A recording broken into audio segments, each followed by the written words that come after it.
พี่น้องเนาะ2,16,000อ๋อ2,16,000โอเคพี่น้องเนาะเงินที่เหลือก็สิเอามอบไว้ให้ลาวไว้ซื้อเอ่หืดซื้อยาพี่น้องเนาะที่ว่าแบบมันจำเป็นหั้นนะเนาะอันนี้ก็ถือว่าแบบหลายแล้วพี่น้องเนาะอ๋อก็ถือว่าโชคใหญ่ล้นทับเราได้มื้อนี้พี่น้องเนาะได้การเลยมื้อนี้พี่น้องเนาะทางครอบครัวบ่าวซิงกับสาววันพี่น้องเนาะจังได๋ก็ขอบคุณทางปานึกอยู่ทางฮ่องกงหลายๆที่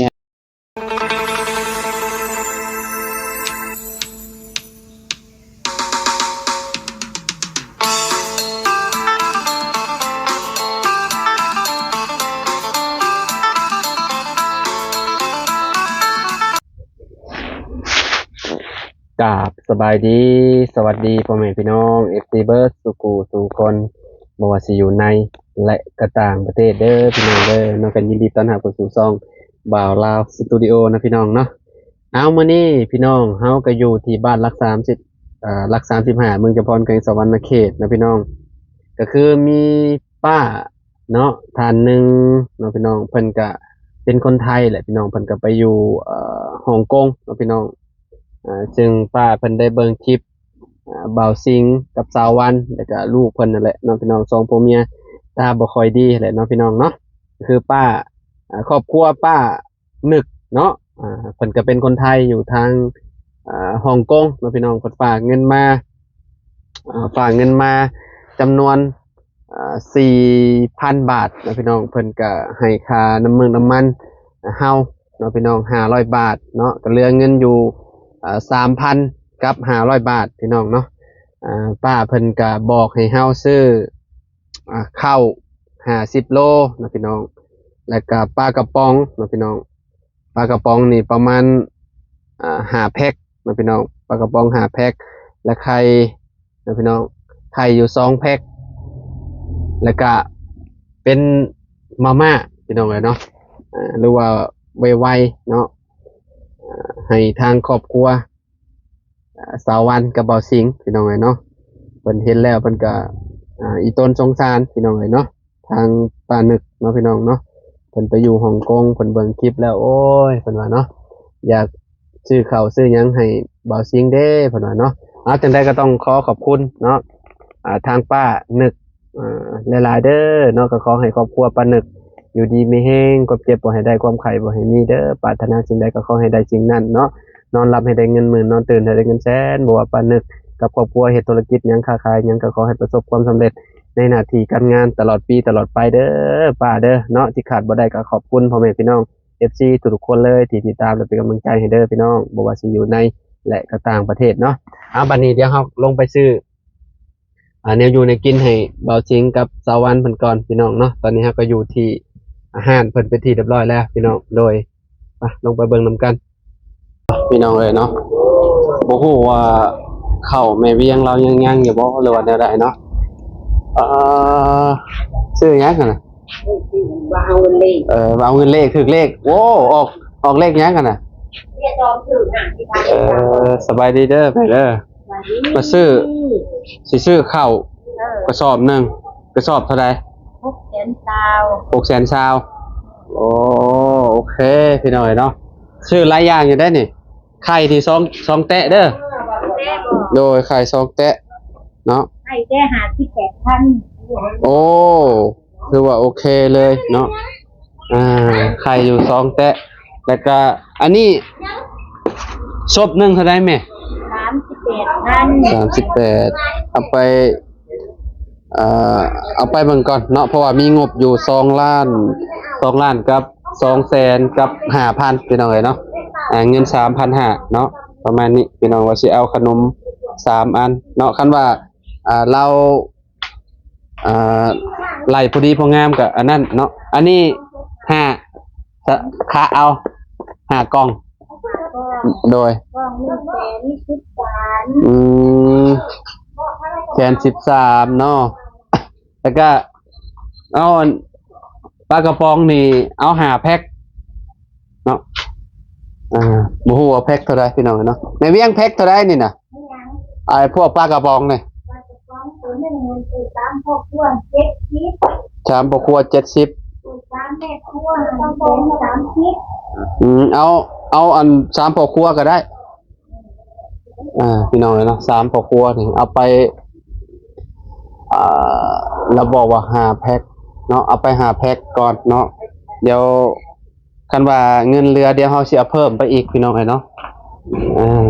อันนี้เอาอันนี้5เนาะเอา5โอ้สำสิกินนะบ่าวซิงกับเมียเพิ่นนี่พี่น้องเอ้ยเนาะก็คือสิได้หลายได้โดนเติบอยู่ดอกเนาะคิดว่าเอา5โดย5แพ็ค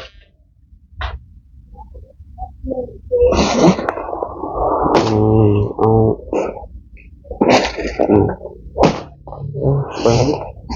กระให้เราก่อนพี่น้องเนาะแบบว่าเอาแบบลายๆรสให้เรากินเนาะเพราะว่าเราบางทีเรากินแต่รสเดียวเด้ออันนี้เราน่าสิมักอยู่พี่น้อง1ต่อแล้วก็มียำจัมโบ้แล้วก็รสซุกี้ตัวนี้เนาะยำแล้วก็ยำรสต้มยำกุ้งเนาะแล้วก็เอานี่ไปทำ1 2 3 4 5กล่องเอาไว้เนาะเอาไปไว้ก่อน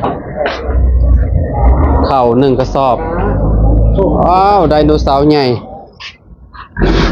2พี่น้องเนาะแล้วก็ขนมเอาขนมมาก็เลยละเนาะขนมให้ลูกเบาซิงพี่น้องเนาะอันนี้เล็กน้อยกินก็น่าสิโอเคอยู่ดอกเนาะขนมนั่นแหละไปบุญว่าเอลเซ่พี่น้องเนาะเอลเซ่เอลเซ่แล้วก็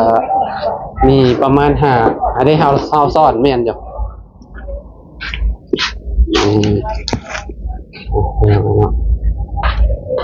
เอามามื้อนี้ก็มื้อสงกรานต์มื้อสุดท้ายอยู่บ้านเฮาเนาะแบบว่าผลิตกันอย่างม่วนเลยพี่น้องเอ้ยเนาะ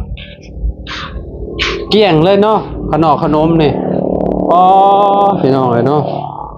ปกตินี่ขนมมันยังก็มีอยู่ในนี่นะแถบนี่เต็มหมดเลยตัวมื้อนี้นะเบิดล่ะเจ้าพักสงกรานต์ขายมาขาย โอ้พระเจ้าชื่อตุนไปเมียนเนาะจัดเต็มให้ซ้อมผู้เมียตาบอดได้นี่นะอยู่ในบ้านศรีวิไลเนี่ยบ่าวซิงกับสาวันอยู่ในอยู่ในมองซอกเลือบผมนี่แล้วก็ข้าวกระสอบนึงแล้วก็อันนี้6อันนี้5เนาะแพ็คแล้วก็ขนมและอันนี้2พี่น้องเนาะลองคิดไล่แล้วเบิ่งดูค่ะคันว่าเงินเหลือเฮาก็สิซื้อเพิ่มไปอีกนี่ก็สิเอาไข่ไปให้เราอีกเนาะไข่เอาไป2แตะ3แตะไปโลดคันว่าเงินเหลือนะเพราะว่าเราไปหาอยู่หากินบ่ค่อยได้นะเราแนมบ่ค่อยเห็นหุ่งนะพี่น้องเนาะ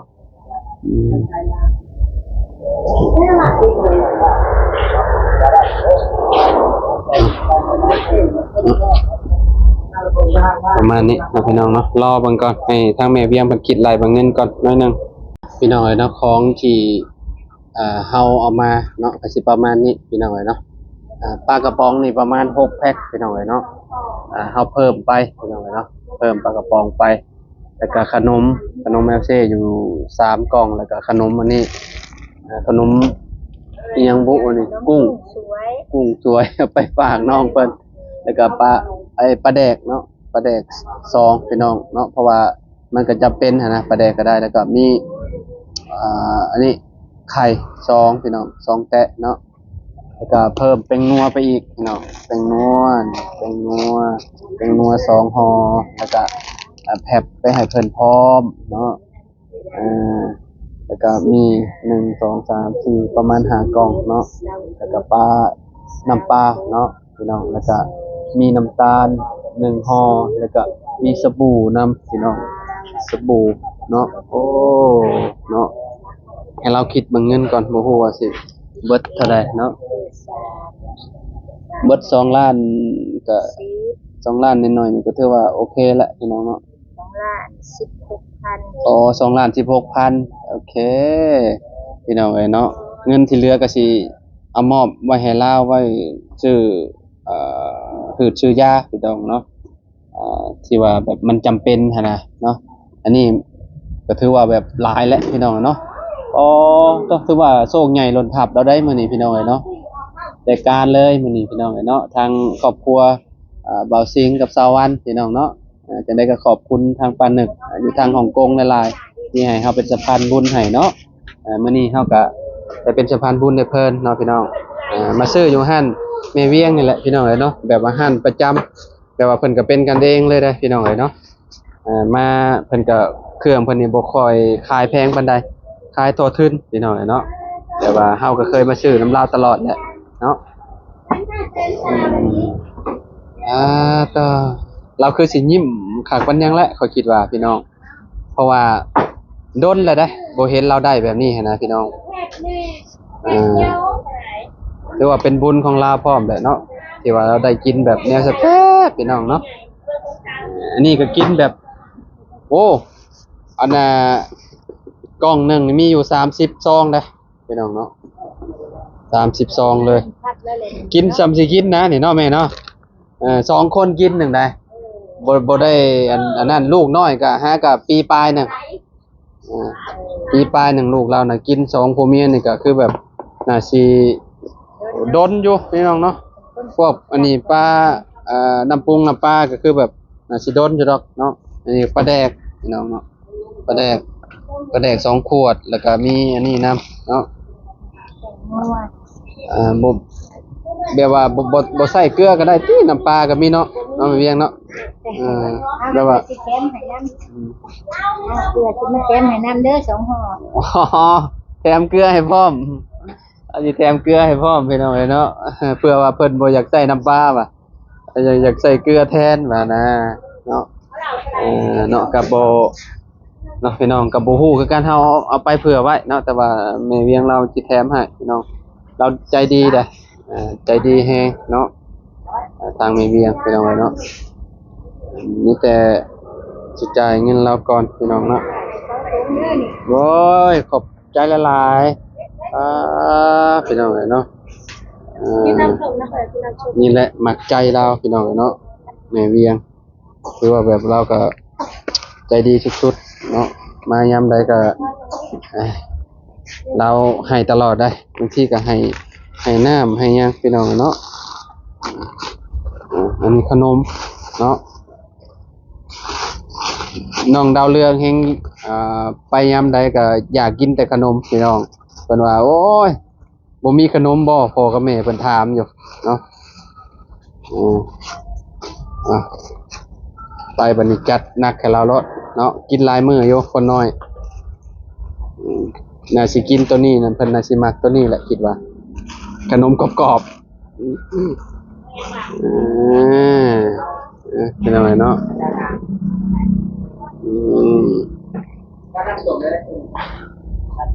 ฟังนี่นะอันนี้นะเอาไปเป็นกล่องรถก็ได้อันนี้นะบ่ต้องใส่นะก็ได้ต้องใส่ถุงดอกโดยมีแต่มัดให้เฮาแล้วมัดแพ็คใส่กันเนาะอันนี้ก็มีแต่ของไทยเด้พี่น้องเนาะอันชื่อให้เพิ่นปลาไอ้บ่แม่นอันยำพี่น้องเนาะ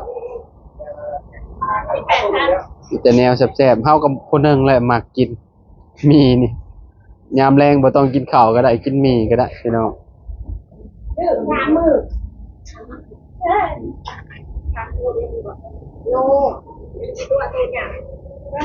ไปผู้เดียวพี่น้องเนาะก็บัดพุ่นแหละบัดลงเครื่องลงหยังแหละให้เบาสิงเพิ่นลงซอยพี่น้องก็เพิ่นคือสิก็แนมไปฮอดเพิ่นนี่โอ้คิดว่าไผมาเพิ่นว่าแล่นนี่พี่น้องเนาะ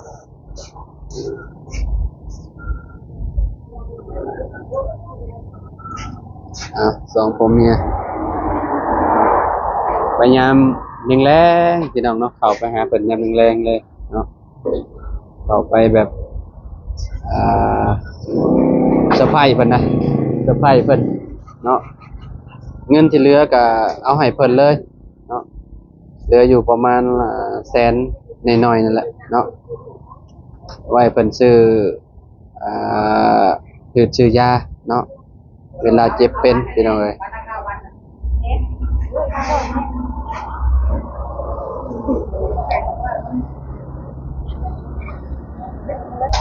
พี่น้องตอนนี้ก็มัดแล้วพี่น้องเอ้ยเนาะ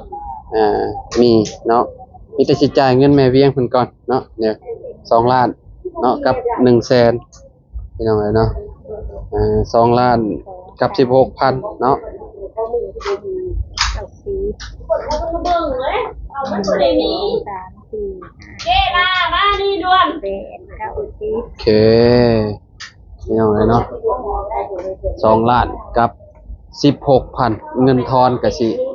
เอาอันนี้ไปให้เราเนาะเอาไปให้เราเลยเงินที่เหลือโอ้ถือว่าได้หลายเด้พี่น้องเอ้ยเนาะถือว่าได้หลายอยู่เนาะไข่2แตะ